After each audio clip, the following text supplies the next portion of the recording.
Coucou tout le monde, je suis contente de vous retrouver aujourd'hui pour une nouvelle vidéo qui va parler de... Tadam! Regardez, regardez, regardez comme c'est trop beau! Donc vous l'avez certainement vu déjà dans mon book haul du mois d'avril. Mais voilà, j'ai vraiment besoin de vous le remontrer ici, il est trop beau. Donc je vais vous parler de ceci, donc qui est la série Orange. Je me suis dit qu'il fallait que je vous fasse aussi une vidéo pour vous parler de toute la série, de ce que j'en ai vraiment pensé. Si c'est aussi bien le début que la fin.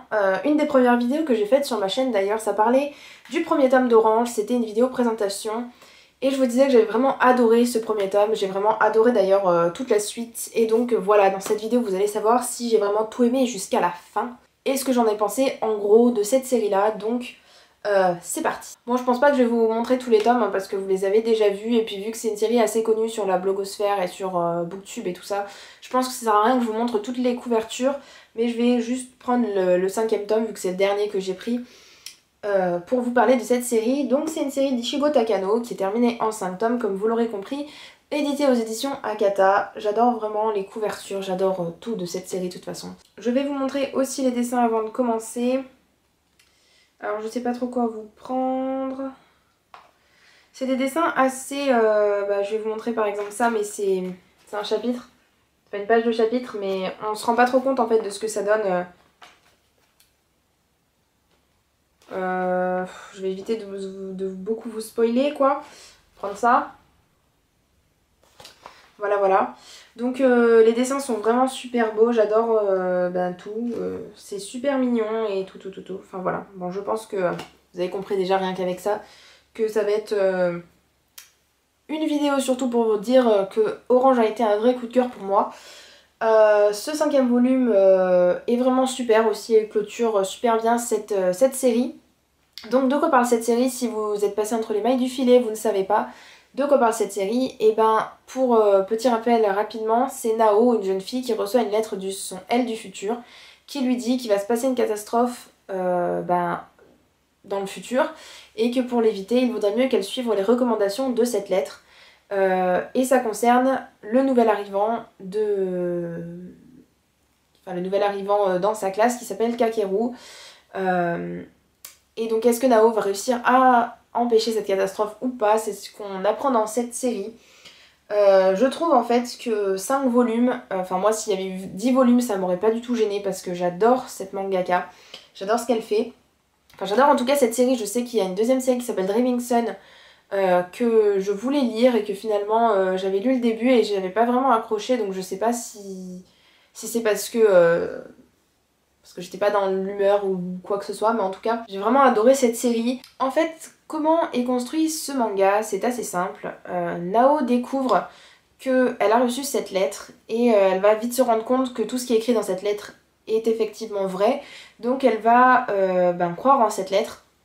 Et à chaque fois que la personne, enfin que son elle du futur lui fait une recommandation par cette lettre, elle va la suivre à la lettre. Et on va toujours se demander, est-ce que ça va avoir un impact sur le futur ou est-ce que ce que je fais ne sert à rien? Et tout au long du manga, en fait, on se pose cette question. Est-ce qu'il faut vraiment que je fasse ça? Est-ce que si je le fais, ça va empêcher la catastrophe d'arriver? Ou finalement, tous ces efforts seront vains? Et c'est vraiment sur tout ça que porte ce manga, et jusqu'à la fin, on ne saura pas. Et c'est vraiment ce que j'ai adoré, c'est que même dans ce 5e tome, on aurait pu se dire que la mangaka aurait pu faire un truc assez simple et qu'on se rende compte rapidement de ce qui va se passer, mais en fait à chaque fois elle va nous emmener dans une direction, nous dire oui ça va se passer, et juste après non ça va pas se passer, ça va se passer, ça va pas se passer, et on va vraiment se poser la question jusqu'à la fin. Et c'est ce que j'ai vraiment adoré, c'est qu'elle nous maintient dans le doute jusqu'à la fin.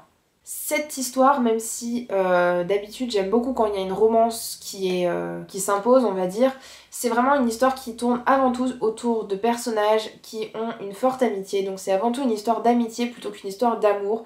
Bien sûr on a une petite romance entre Nao et Kakeru qui se développe, mais franchement c'est pas le thème central du manga, donc même si vous êtes un garçon je pense, vous pouvez le lire. On a deux sortes de points de vue on va dire dans cette histoire.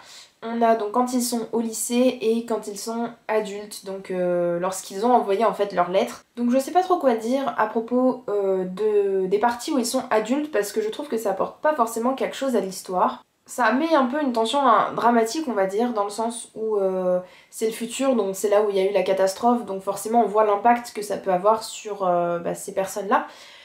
Mais j'ai trouvé que c'était pas forcément utile dans notre quête de savoir si la catastrophe va se passer ou pas. Donc je sais pas trop quoi vous dire à propos de cette partie-là quand ils sont adultes.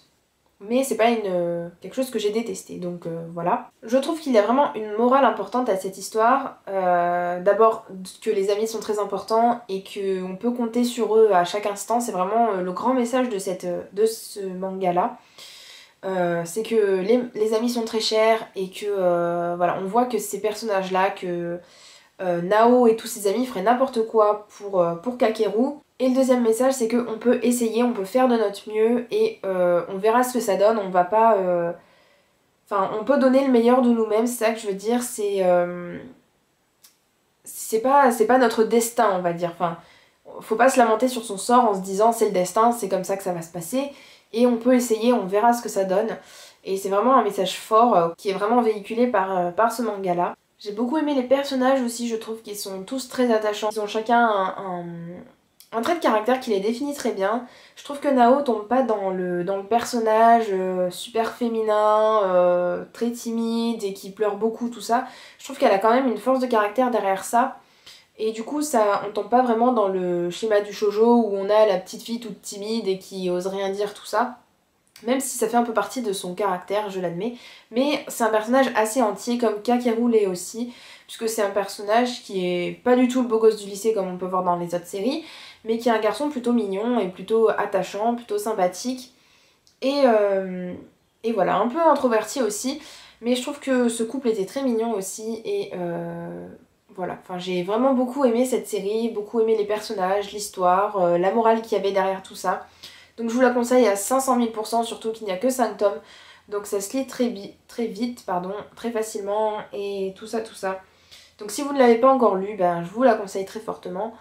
Donc ma vidéo est terminée et je vous dis à bientôt dans une prochaine vidéo. Ciao ciao!